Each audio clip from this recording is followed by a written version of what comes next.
I was told he's a racist, he hates Muslims, he hates all of us are brown people. It's hard to breathe, but that's alright.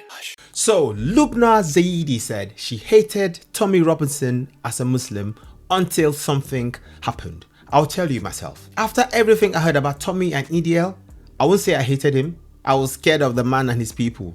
Or I scared until I met him. When I went for a protest and I heard him speak. And I was like, hang on a minute. What are they talking about? Anyway, but that's not too much, guys. Today we're going to check out what Lubna thought about him before whatever happened to make her change her mind. Let's check this video out. I want to ask about Tommy Robinson. From your perspective as a Muslim growing up in Luton and living in Luton, when you hear about Tommy Robinson and what he's getting up to, what were your thoughts? How was he portrayed as a person? What was he thought of within Luton, within the Pakistani community? So I didn't know what his issue was. I was told he's a racist, he hates Muslims, he hates all of us are brown people.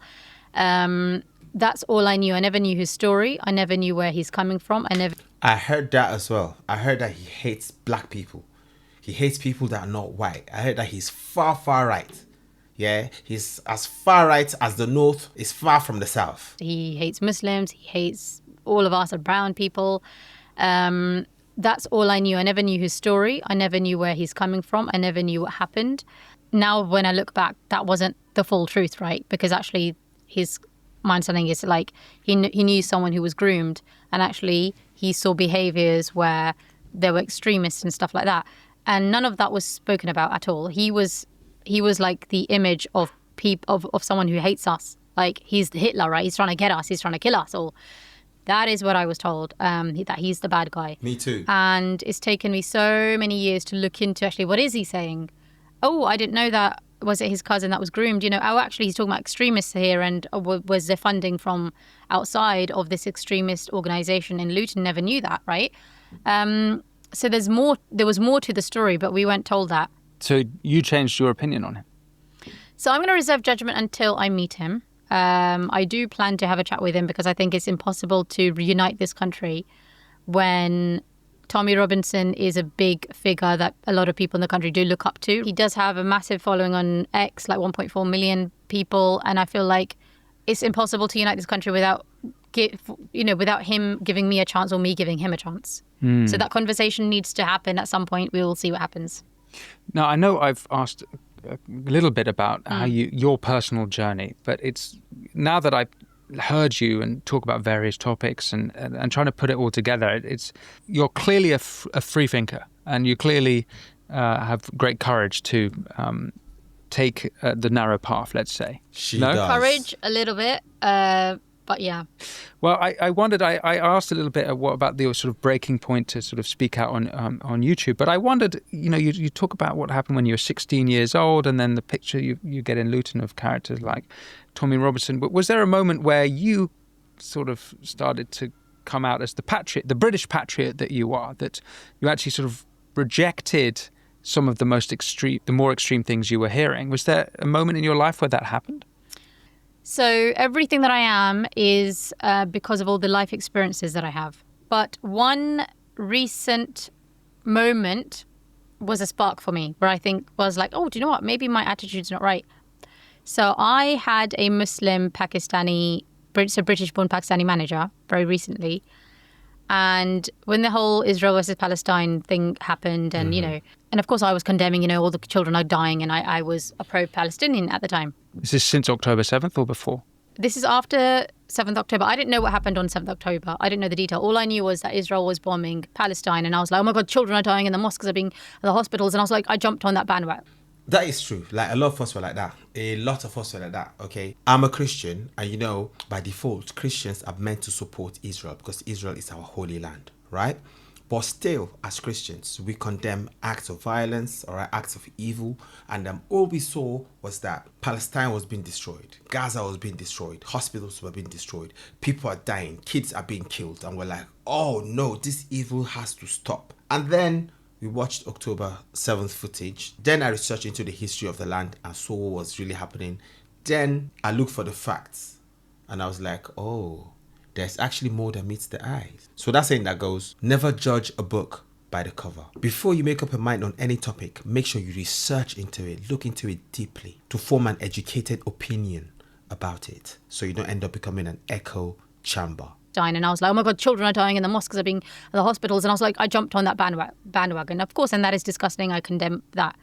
But I was one of those people who was behaving as if I've got a chip on my shoulder and blaming Britain and all that kind of stuff. And then my British Pakistani Muslim manager said one thing to me in the one-to-one that we had. He's like, just make sure you don't have a us versus them mentality. He just said that to me, that little thing. Who's the us and them in that?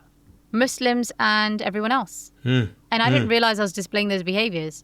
So, but because I was quite honest with him about how I'm thinking, I'm like, you know, this, and because I had to take a short leave from work because of the images of the children in Gaza, like the blown up bodies and stuff like that psychologically messed me up. I had to get tablets to tackle my anxiety. So then I was honest with him about how I'm feeling, like, oh my God, it's crazy. And Britain's supplying weapons to Israel. Like we need to do all this. And I was a pro-Palestinian at the time. And then my mind, that was the spark. And I was like, oh my God. Then I started self-reflecting on everything. Then I researched. I listened to what happened on 7th October. I listened to the Israel side. I looked critically at the Palestinian, the Hamas side, what they did. And then what I did on my YouTube channel, I was like, you know what? If they've raped women or if they've taken hostages that are like women and children, that's actually very un-Islamic. So then I made a video saying, can all the Muslims like come out and condemn Hamas and the rapes and all that? Because that's un-Islamic. And then what I found is that the majority of Muslims had a go at me. They're like, oh, but the Palestinians are oppressed people. I'm like, yeah, but if they're oppressed people, doesn't mean that they can do un-Islamic stuff. Like, surely you should condemn the un-Islamic acts. And they didn't. And then I decided not to become a pro-Palestinian. So yes, I still condemn, of course, all the deaths in Gaza, but I also condemn 7th October. I support the good humans on both sides. I don't care what religion they are, what country they are, like, I don't care. And I condemn the bad people on both sides. That is my stance now. Because I'm sorry, I'm not supporting people who are doing something un-Islamic and then the other Muslims are not even condemning them. Like, I feel like it's very selective how Muslims choose to condemn people and don't condemn people.